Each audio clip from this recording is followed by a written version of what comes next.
Well, hello. Hi, guys. We're a little bit different today. This is my uncle. Yeah, he's also a pastor here at Caruthers Full Gospel Assembly of God Church. When we're here visiting today, my nephew is getting not baptized. What is it? But dedicated to the Lord, and my uncle Grant is going to help do that. So we're all here as assembly to do this, and while we're here, we wanted to talk to him and bring him into the podcast. So that's my uncle Grant. Hi. It's funny because we talked about this last time I saw you. Sure. We were talking about how I wanted to have, trying to think about having this podcast, and I wanted to have you in it. And so I've been so excited for this moment. And here it is. Yes. Yeah. And we're going to be talking about Matthew chapter 6. So this is your prompt. If you guys haven't had a chance to read that chapter, please do so right now. Go ahead and pause it and read it and get back. Okay. I was talking to Cheryl about this, and I don't know if you even remember, Joy, but I was there the day you got saved. I was sitting right next to you, and you probably don't even remember. No. We were sitting on a log, and Steve was right here, and you were over here, and I was sitting. There was only 3 of us there. Everybody else was playing out in the water, and I remembered when he started talking to you about Jesus, and I remember thinking, oh my gosh, because you were young. I mean, you were probably 19 years old, and he was very aggressive, and I was thinking, that's going to turn her off. I just remembered in my mind, that's going to turn her off. She's not going to want to listen to that, because you know how he could get, right? Yeah. And next thing I know, I look over, and she's just bawling. She's just tears just pouring down her face, and I was like, it worked. And I was sitting there being very quiet, just watching this whole thing the whole time. Where was this at? I think it was at... It was at Caruthers. Yeah, okay, that's right. And we were actually at Morro Bay, though. We were staying in Caruthers. It's that family trip we took. Family reunion, a long time ago. That was a long time ago. We were all there in Caruthers, and we went to Morro Bay. We were right at the base of the rock, and we were all just sitting on a log. Just the 3 of us. You guys were all out. I think you had a canoe. You were out. Yeah, I probably had the kayak out in the water. Yeah, and everybody else was playing out in the water. And of course, everybody's young. I mean, Rachel and Hannah were just little girls too. Yeah. Everybody was pretty young. That was when we first started dating. You guys have only been dating a short period of time, not very long. And she's out there. Oh, yeah. You got saved. I was like, whoa, that worked. He's praying with them. They're praying. She's repeating. She's accepting Jesus. I was like, whoa. I was just praying along. I was like, this is pretty cool. Yeah, that's pretty cool. Actually, it was funny because I was talking to Grandma about that when on her way over here, and I told her, I was like, when I met Robbie, I met him. He was like, I don't believe in God, right? And I was like, well, I have to break up with him. I cannot go with someone that doesn't believe in God. And I met the family, and I was like, well, I fell in love with the family, so God, you gotta He was working in me though. Work with him. Took a while, but what I didn't know is that he had actually given his life to the Lord in a youth group meeting when he was just a kid. That he had come with me and taken him down to youth group in Desert Hot Springs, and I didn't remember that. And that's actually what happened to him. And then when he went home, all hell broke loose in his family, and he just kind of I had just a couple moments like that because I went to that with you a couple times. I think I went with you to 2 or 3 different churches when you were going through your career, and then as a youth pastor, and then I went to a youth group camp, and it seemed like whenever I did that as a teen, I would try to be a follower of Christ, and then the enemy would just attack, and then I would just like, okay, I can't do this, and I would just give up, and then I would just do the earthly thing, and then that's why at one point I decided I'm just going to be agnostic, and none of this will matter, and then when we were going to get married, we actually wanted to get married in the church, and so and then the church requirement was that we be believers. I could fake this, so I started going to church with her and trying to, just fake it. And then you go to church enough and you start hearing the word, and they start speaking to you. And you know what? And then we went to some random church too. We were like church surfing, and we came to this one church, and we only went that one time, but the pastor just was speaking directly to me, and God's word was just coming into me, and at the end of the sermon, he asked if anybody accepted Christ or repeated his prayer, and I did. So I raised my hand, and then he had me stand up, and then had me repeat some stuff, and that was cool. That was when I officially. That was that. Yeah. And then you got baptized. Yeah, and then shortly thereafter, Uncle Grant baptized me. Yeah, I was here in this church, and I got baptized. Yeah. That was really cool. Remember what year that was? I was trying to think of what year that was, and I actually have it. I have it in my office. I can tell you, but I think it would have been probably about 2010 or 11. Yeah, it was like right after we got married. Then, Yeah, right? I think That got after. baptized. Or was it after? I'm not sure. We can. My guess was 2010. 2010. I think it was 2010, and I That'd think be it was cool. either right before or right after we got married. Yeah. Yeah, And it's cool that you have like the Certificate. certificate. I have it. You had it. I have one. gave you a Yeah, he Yeah, has. I have that. I also keep that as official form. So, because it's actually an official document that even just filling out that little thing that you were baptized, and you can use it as legal. Yeah. Yeah. Never knew that, but when we had a kid that we were trying to figure out, I had to take him to a senator because he was having problems with immigration, and the baptismal certificate would have verified his age. Oh, nice. wow. Yeah, because what had happened was that they had put him on an airplane and shipped him from Japan when he was like 7 years old, and they shipped him to this country. He's living with his aunt, right? He gets older, he's baptized, he's going to church. Now he's now considered an illegal alien. So I took him to the senator's office. We're trying to figure out, and he said, well, if you have a baptism report or a certificate, that'll verify his age. Because at the time, they said that he was, he was 17, thought he was 17, and we were trying to get him papers, a green card. Turns out on the baptism certificate, when I pulled it out, they had put his correct age. He thought he was 17. He was actually 19. Oh wow. Oh, wow. So he was an illegal alien. There was nothing we could do. Couldn't Oh. help him. Dang. So the only time I've ever had to pull one out, look at it to verify an age. Yeah. And it turned out it didn't work in our favor. It worked against us. Yeah. Oh my gosh. it's Is that still the, in this country, is but- that when you found out it was like a legal document, or you knew? Oh, I okay. didn't even know that. Until Wow. That's Yeah. so I cool. realized it then. So, Yeah. yep. Well, I have it stored away with my other legal documents. It's right, Yeah. right on top of my birth certificate, I'm pretty Yeah. sure. And then our wedding certificate's right there as well. So it's all in that same pile. Yeah. Yeah. Yeah. Okay. All right. Pause. This is your phone, Yes. and then What am I doing? oh, I don't know. Oh, was that part of the podcast? They can be. Yeah. It's Oh, already yeah. recorded. Oh. It's already recorded. I didn't know that. So it I is was now. looking at that. I was looking at you, but I Yeah. thought, That's fine. And then we're recording still. I think so. Yeah. Yeah. And then just make Yeah. sure you closer to the mic is better. okay. And, I'll start us with a prayer. You ready? Yeah. Okay. All right. So yeah, we said we're gonna read a little bit of 6, or not read. You guys read 6 now, but we're gonna talk about the first half of 6. It'll be verses 1 through 15. But I'll start us off with a prayer. So, Father, Lord God, we just thank you for being able to be here together to dive into your word, Lord, to just try to make these words and these sentences make sense to us, to help us communicate that to you. And we just pray that you open up our hearts, open up our minds, and we just thank you for just being able to do this and be here with my Uncle Grant and have men like this in my life that I could talk to and just learn about you from, Lord. Good examples of people, Lord. I just thank you. In Jesus' name we pray. Amen. Amen. So, thanks for doing this with us. Sure. This is kind of cool. Also nerve-wracking. I'll put you right at ease. Right? It'll be all right. Yeah, so my Bible, I don't have a red letter Bible. I don't know if you've been listening to any of our podcasts or not, but I've noticed that with her, we have the same versions of Bibles, but mine's not a red letter.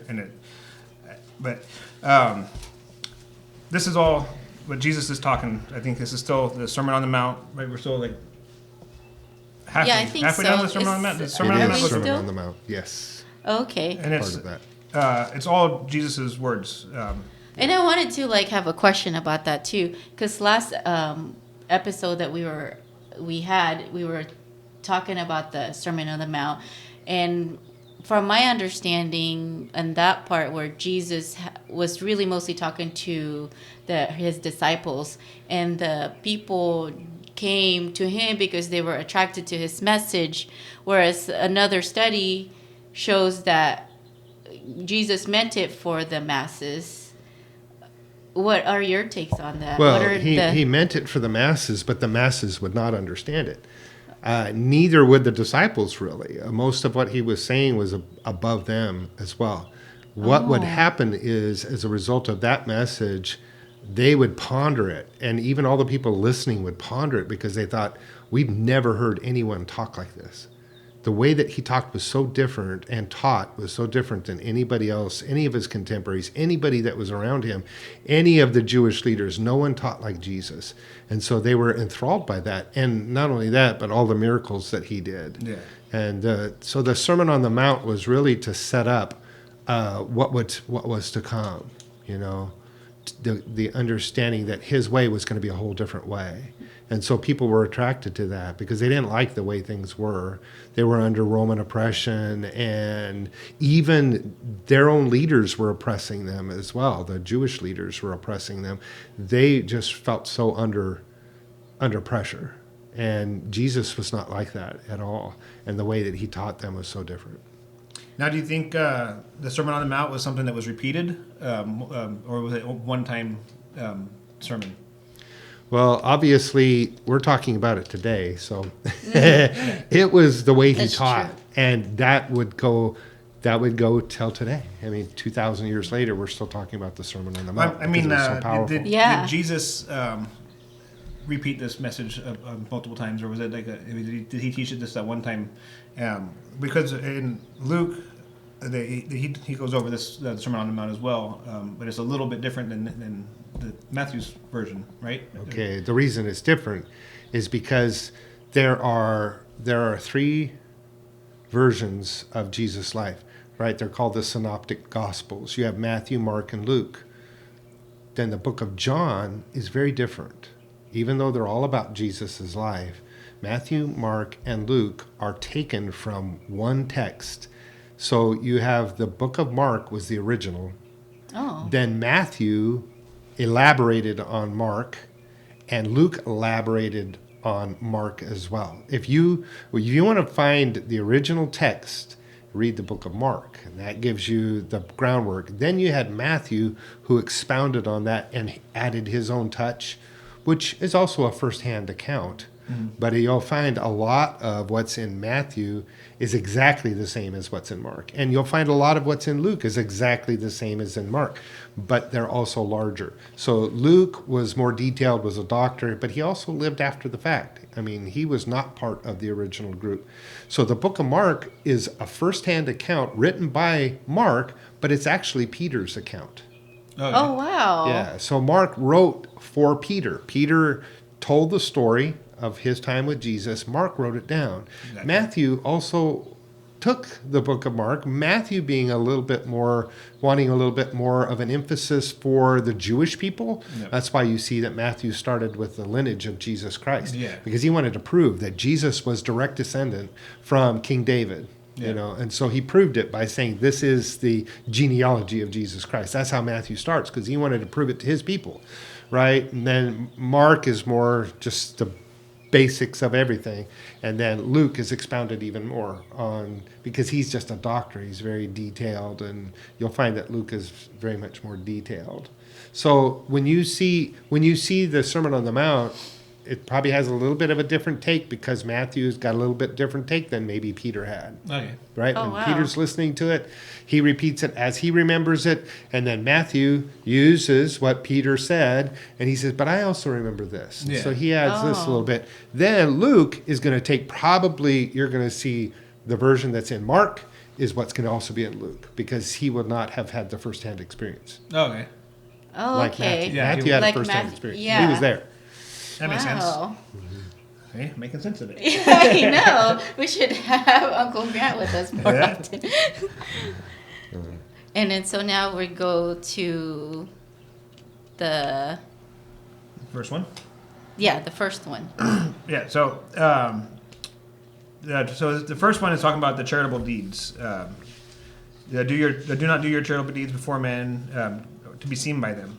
One of the very first notes that I took on this was that this is kind of going on the intention of your heart. When you're doing something that you're doing something good, you're doing it because you want to do the work of God for the kingdom, not for self-gain. And that he's basically I guess the people of that time were constantly doing things in the open and trying to get attention and praise for themselves. Right, from man. In the name of God, but getting praise for men, by men. Right. Yeah. So really, I mean, it's talking about motivation. So what is the motive behind anything that you do? Right? So anything that I want to do, whether I'm giving, if I'm giving to church, if I do so that everybody can see me, I reach in, I pull out my big checkbook and write a big old fatty check and rip it out right there in front of everybody and wave it around, put it in the tithing envelope, drop it in the bin. Well, you know. They write it real big so they can see what numbers. Yeah, With the exactly. bounty. See how big that is? Or am I doing it with the right motive of heart that I'm giving because I feel led to give and support? And you know, I don't care what anybody thinks about what I'm doing. Same thing in prayer. If I get up and I'm marching around and yelling out my words of prayer, that's what that's really about. Because that's what happened in their time. That's what the people were doing. That's what I'm saying. Jesus had a whole different way. He said, don't put it out there in the open so that everybody sees it like those religious leaders do. Yeah. They want you to see, they get all dressed. If they're fasting, they make sure they look really sad and down. He's saying, put oil in your hair. Put your makeup on, if we're saying it today. Put your makeup on, comb your hair real nice, take a nice shower. Don't look for sympathy for exactly. doing what you need to be doing. Don't look like you're... you haven't eaten in a week, you know. Yeah. And go, oh, I'm fasting. When did you eat that? About an hour ago. Yeah. I just started my fast. Yeah, but boy, look at me. I'm really down. It's been an hour and a half since I had it. Yep. And it was a burrito, you know. Anyway, so it's the idea is that we're doing it with the right motivation, the right heart behind anything you do. Yeah. What is our motivation? It's really and I think that's important too for this podcast. When we started it, I mean, it's easy to put the light in, us being the highlighted of it, you know, like a lot of times I see in different podcasts that you lose touch of what's the most important is bringing the message out.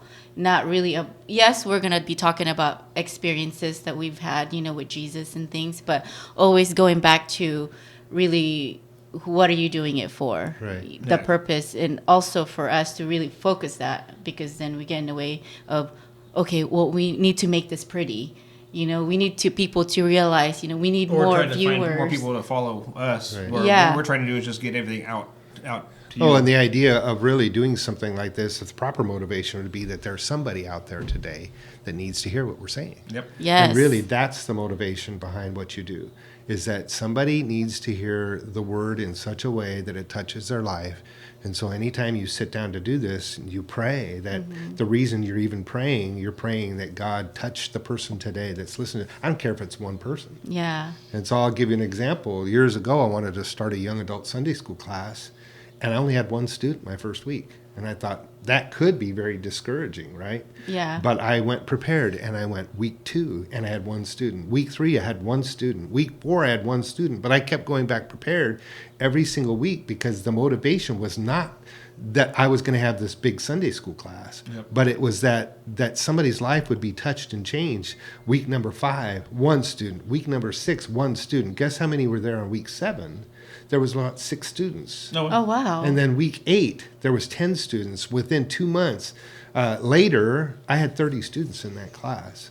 But the motivation behind the very first class to the 6th class was always the same. Yeah. That God would touch lives. And then by week 30, you know, a month, almost a half a year in, we were running 30 students in that class, and people their lives were being changed, and it actually created a revival in that church. But the motivation wasn't to have, you know, it was just to keep going. So the motivation, Jesus saying your motivation should not be for personal and self-aggrandizement or self-promotion. It should never be that. But it is going to be that you're doing what God wants you to do. Yeah. Simply put. Makes sense. I like Yeah. it. And that one student that was a real good one-on-one time with that one student. Sure. Yeah. Sure. Yeah. He probably needed to hear what you were saying. Yeah. That's why they kept returning.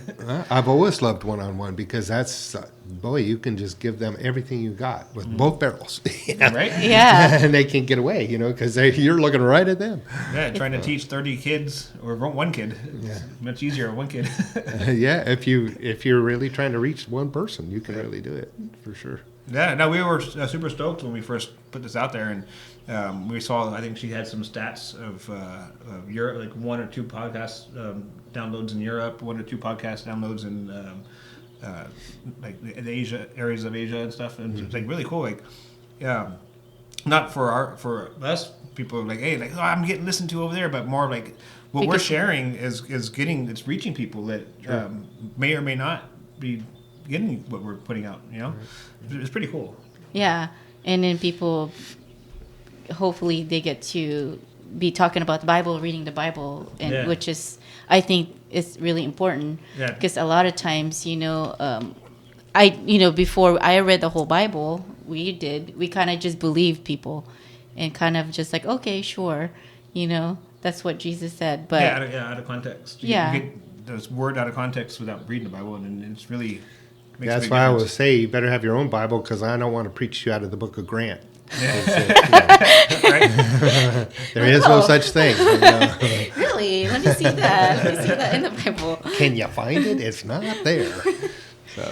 And I think that for me, for that one, is kind of hard because my love language is words of affirmation, right? And so I like that even at work when someone said, good job. And I'm like, oh my gosh, like that persuades me to do certain thing. And so like with reading this, I have to really check with God to make sure that my motive always remains that this is for God for his kingdom, and knowing that even just one person, even just me and Robbie sitting here and just discipling each other and teaching each other is enough for us to get to know Jesus, And if nobody downloads any of the stuff and nobody listens to any of the stuff, it puts me and her together to talk and read and talking to you and talking, anybody wants to talk to and sit down and talk with us. It's like really nice, And I've been wanting this for a long time, and just sitting down now, it's kind of cool that we get to record it and share it, Yeah. One of the notes I put down here too is if you do good deeds, you don't get to take all the credit. All the credit goes to the glory that belongs to God. I know that a lot of times when doing something good, like helping somebody across the street, or whatever, you get out of the car and help them or get their baskets or whatever. Something good, simple. You kind of go and pat yourself on the back. I did something. That was pretty cool. I did that. It doesn't naturally go to like God allowed me to help somebody. Like you got to think. I got to take that moment to realize that what I just did was not because of me, because I listened to what God told me to do something, and that credit that doesn't go to me, that goes to God.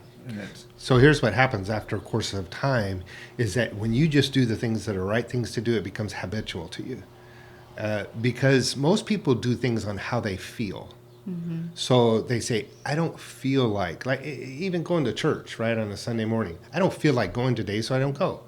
But that's not what happens when we start to say, you know what, I'm going to do things despite the way I feel.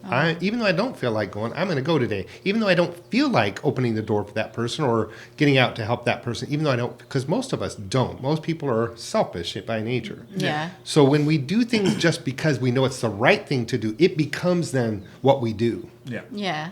But then guess what happens? Feelings follow. Right? Yeah. Oh, yeah. Then you say, wow, I feel so much better that I did that. I'm so glad I went to church. I'm so glad I helped that person.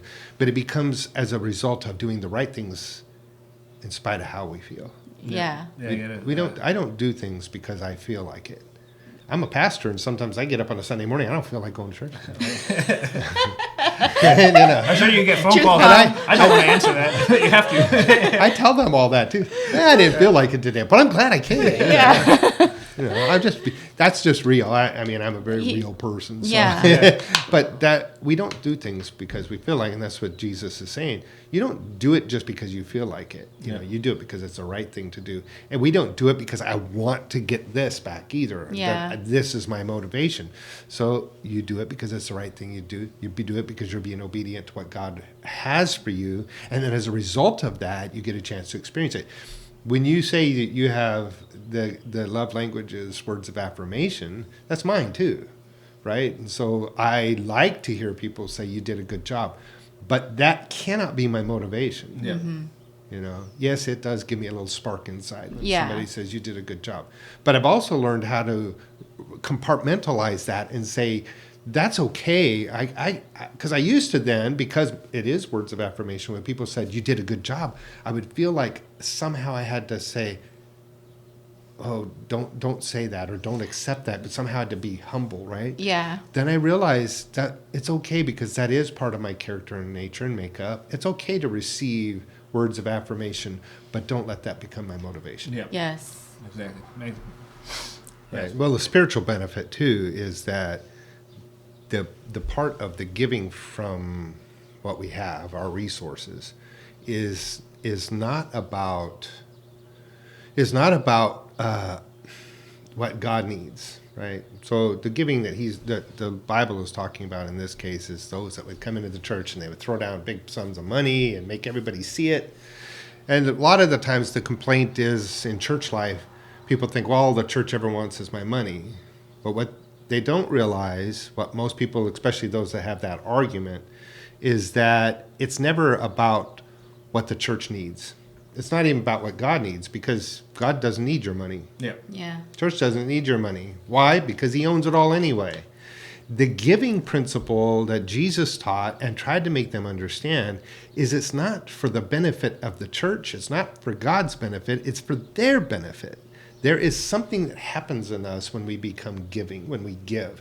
There's a principle that's enacted, and it's a spiritual principle, and it works across the board. I don't care if you even know who God is. If you are a giver, if somebody that gives, you will be blessed. It is a spiritual principle that goes across the board. So when you walk into a church, you know, yes, there are people that would blatantly say, oh, we need your money, give us this, you know, and there is the abuse of that in church life, and so people get offended by that. But really, the bottom line is that God doesn't need your money, the church doesn't need your money, that if you were just to be a giver, God would bless you. It works within you. Exactly. And so I teach my young adults from the time they're young adults. It's hard to go into a church service. I don't do it very often in church and teach about giving, but I teach in our young adult group because it's a principle that I want them to get. And our young adults are extremely blessed. They walk blessed life because they've learned the principle of giving. So I'll use an example. I had one of our young adults come to me a few weeks ago, and he got a little job at Amazon, and he was working on the side just for gas money. And he decided that he finally, after working there for a period of time, he told his wife, he said, we need to start tithing, even though it's a little bit. They had already tithed on, you give a 10% of their income regularly, but he hadn't been given tithes on that little Amazon job because he was just using it for gas money. He came to his wife and he said, we need to start tithing on that. I believe that we need to start tithing on that $50 a week, whatever it was. So they started giving. Literally 2 weeks later, he got blessed with $300 a month extra income that he didn't expect. Wow. It came out of nowhere, and he was like totally flabbergasted by it. Literally came out of nowhere. It wasn't for any extra job, any extra work. It was just an additional $300 that was added to their budget out of nowhere. And I could tell you where it came from because I know, but I won't. But it wasn't because of an extra job. It just was a raise in their income that they didn't expect that came in. And so that's just, and I have story after story after that. But the church didn't need that little extra tithe on his $50 a week income. Right. We didn't need that. But he decided he needed to do that because that's what was the right thing to do. And then as a result of that, God then blessed him. Just being obedient. Yeah. I would have never known he didn't tithe on that little Amazon income. Yeah. It didn't need to. I Right. didn't need to know that. But he told me that story because of what happened as a result Yeah, of right. doing that. Yeah. And I could tell you there's so many more stories like that. So we're talking here, when he's talking about that, don't do it so that everybody can see. We just do it because it's the right thing to do. Yeah. Then God blesses us as a result of it. Makes sense. What do you? How do you take the right hand versus left hand? Don't let your left hand know what your right hand is doing. Well, it's hard to say, when it's within yourself. Yeah, But- your brain connects these two together. So Right. You're not going to say, "Oh, don't say that over there." It's not going to be that. Obviously, it goes deeper than that. So it is a matter of, you're saying, "I'm going to do this," but nobody else will know I'm doing that. A lot of times, people will come to me and they'll say, "I'm giving you an amount of money, and I want you to bless people, but I don't want my name mentioned." I hear that a lot. I have a man regularly in our church. He gives $2,000 a year to me at Christmas time to disperse to people who are in need. Wow. But I'm not allowed to tell them who it came from. Yeah. I just go and I say, "This is a blessing from the church." Yeah. And I go in and give them the money, right? So that's kind of the idea. And people have their own interpretations on that, how they see that. But basically, that's where it originates in.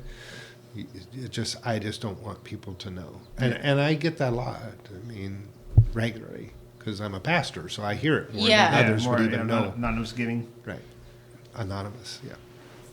Pretty much just like make it pretty much what we're just talking about, everything, like not be boastful about it. Don't let, it's just as simple as that. Like you know yourself. And God knows. Yeah. See, that's the thing. That's the most important thing, right? Anything in our life, God already knows how we are. He knows who we really are. People might not know us, but God does. Yeah. And that's really the idea behind all this that Jesus is teaching them. It doesn't matter what man sees; it matters what God sees and what He knows, Yeah. and what you know of yourself. You'll only be as good as you are to God.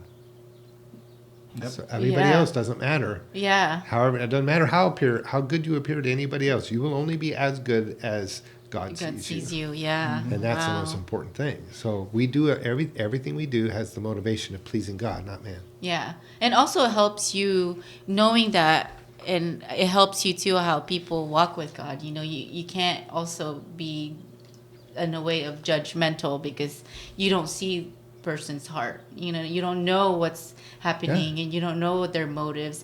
They might say certain things, but God knows the motives, Yeah. It's not my job to judge anyone. Yeah. Mhm. Only God can, because I don't know them, Yeah. for who they really are.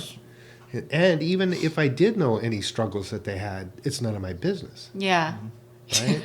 It really yeah, isn't. that's true. And I'm not going to be their judge, because the Bible tells me very clearly, He says, if I don't forgive, then God won't forgive me. That's pretty strong warning. That's pretty strong. If I judge others, it also says that I will be judged the same way same that I judge measure, others. I don't want to judge anyone, I don't want to judge. because I don't want any judgment on me for anything. So I'm not going to judge anybody, Yeah. Yes.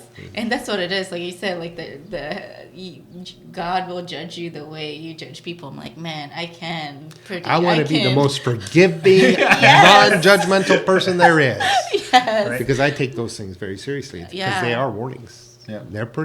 They're not in the Bible just once. They're in there several multiple times. times. Yeah. And that's actually in this segment that you're reading. Yep. It talks about if you don't forgive, God won't forgive you. Man, Yeah, very clearly. that is very. To be continued. Check us out next week for the continuation of this podcast. Have a great week, guys.